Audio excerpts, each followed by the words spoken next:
Biology concept number 2, reducing and non reducing sugars. इस concept में आज मैं आपको बताने वाला हूँ कि कौन से शुगर्स हमारे पास रिड्यूसिंग होते हैं और कौन से नॉन रिड्यूसिंग होते हैं।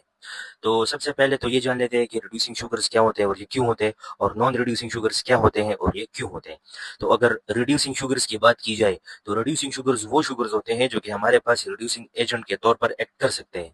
अब कौन से शुगर्स हमारे पास रिड्यूसिंग शुगर्स होंगे, तो रिमेंबर, हर वो शुगर जिसके पास एक फ्री ए न्यूमेरिक कार्बन मौजूद हो तो वो as a reducing agent act करेगा।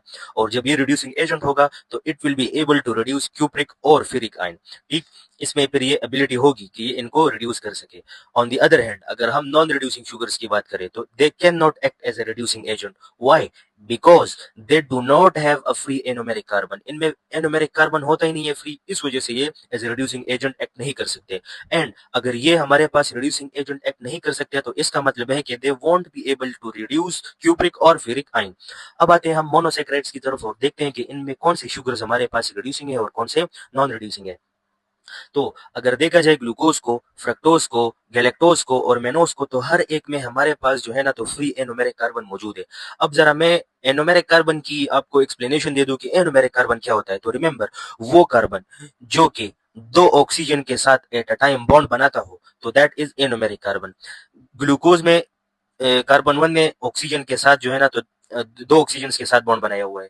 फ्रक्टोज में पोजीशन नंबर 2 पे जो कार्बन है उसने दो ऑक्सीजन के साथ बॉन्ड बनाया हुआ है। सेम गैलेक्टोज में भी दो ऑक्सीजन, और मेनोज में भी जो है तो दो ऑक्सीजन के साथ बॉन्ड है। तो ऐसे कार्बन को एनोमेरिक कार्बन कहा जाता है।